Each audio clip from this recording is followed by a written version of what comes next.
Are you ready to unlock growth, build resilience, and confidently take the next step in leadership, career, and faith? Welcome to The Next Move. I'm Orvin Kimbrough, a CEO, author, and leader with a passion for helping people and organizations thrive. My journey from foster care to CEO has fueled my mission to help professionals scale their confidence, leadership, and influence through mindset shifts, expanded networks, and bold action. Each week, I'll share reflections ripped straight from my blog to inspire and empower you with actionable insights. Let's get started and make your next move your best move. Welcome back to The Next Move, the podcast where we explore faith, leadership, and personal growth to help you take your next step with purpose and confidence. I'm your host, Orvin Kimbrough, and today, folks, we're talking about something that goes unspoken, but it's shaping who gets to lead, who gets to dream, who feels at home in our communities. Something I've seen not only in St. Louis, but in places where people are told, this is how we've always done it. And this is how it's always been.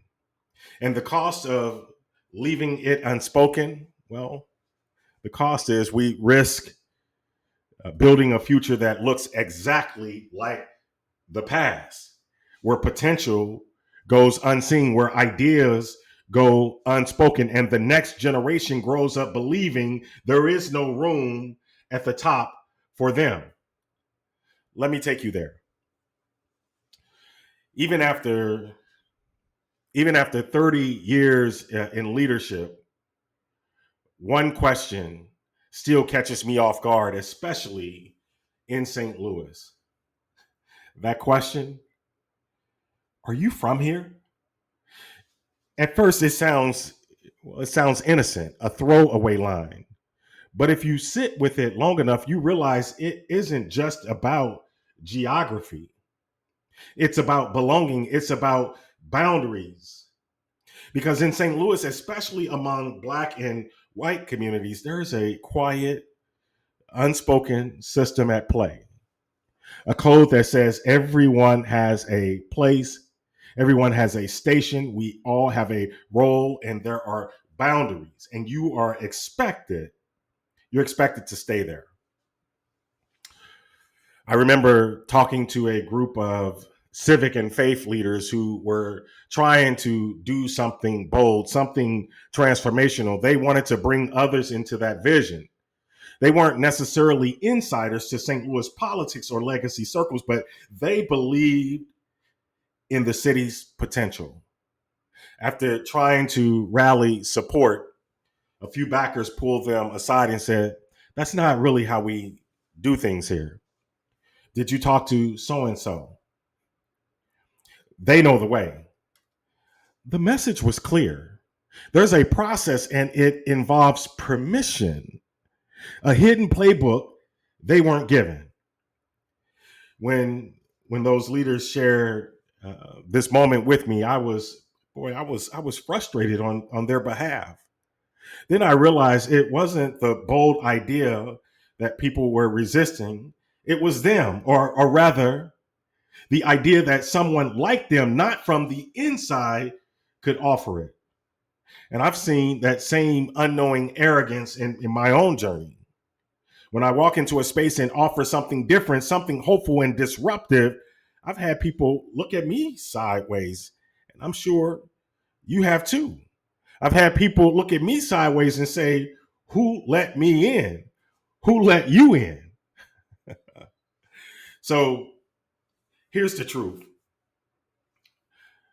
The mindset that I'm talking about, well, it's not written down anywhere, but it silently shapes who gets funded. It silently shapes who gets followed. It silently shapes who gets promoted.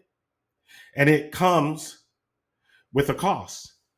Every leader who's told to dim their light, every child who's taught to stay in their place, folks, it comes with a cost. Every idea, every innovative idea that gets lost because it came from the wrong zip code or the wrong background.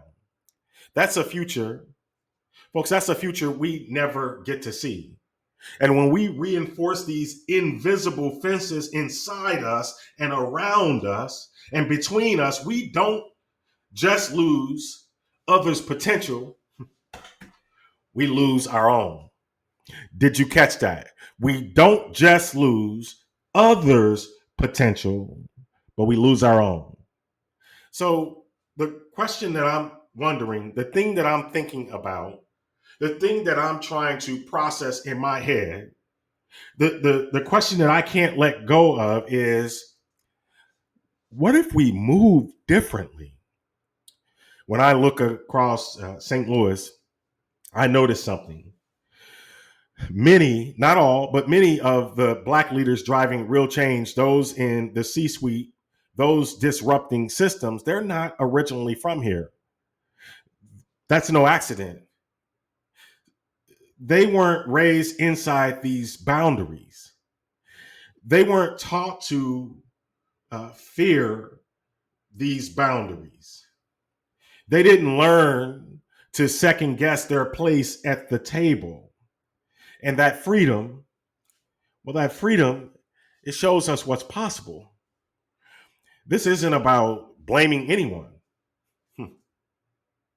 It's about naming what's real so that we can collectively move beyond it. Because if we keep protecting the status quo, we don't just hold others back. Folks, we risk the soul of our city. We have so much untapped potential in our region. We need to tap it. We need to unleash the productive labor. So here's a challenge, and it's a universal challenge. It's not just a St. Louis challenge, because this is not just a St. Louis story. Whether you're in Detroit, whether you are in Atlanta, whether you are in Des Moines, every community has its own version of this invisible playbook, a way of doing things that punishes boldness and rewards silence, a system that conditions people to play small, to stay safe, and to not make waves. But here's the truth. Playing small, folks, playing small doesn't serve you, it doesn't serve your community, and it doesn't serve us collectively. Staying safe, folks, staying safe doesn't build better futures. And waiting for permission, waiting for permission has never changed the world. Just think about that for a second.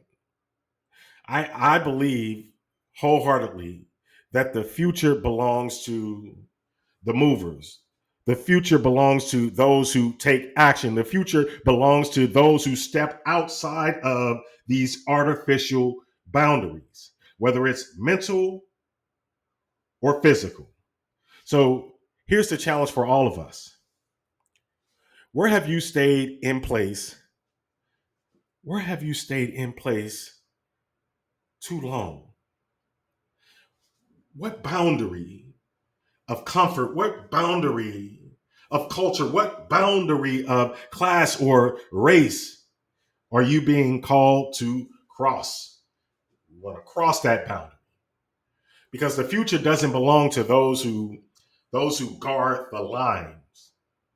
It belongs to those bold enough to move beyond them, those bold enough to invite others to come along.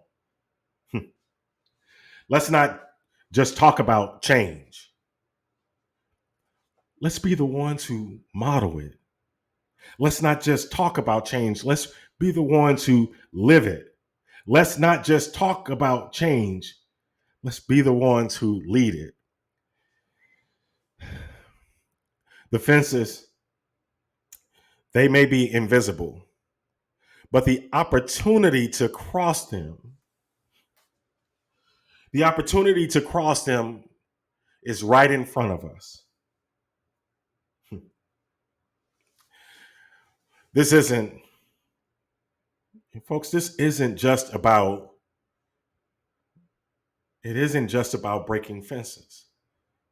It's about building bridges between generations, building bridges between neighborhoods, building bridges between what is and what could be. The next St. Louis, the one we're fighting for, the one that I love, the one that you love, is a place where leaders are celebrated, not side-eyed. They're celebrated, not side-eyed, for dreaming differently. They're celebrated for movement across lines. And this isn't the exception, it is the norm. I hope you caught that. It's not the exception, it's the norm. And every child grows up knowing, they can rise. Every child, it doesn't matter what that child looks like, grow up knowing they can rise. It doesn't matter that child's economic background, their family's economic background. They grow up knowing they can rise. And the city we all love will rise with them. That's the vision. And that's our next move.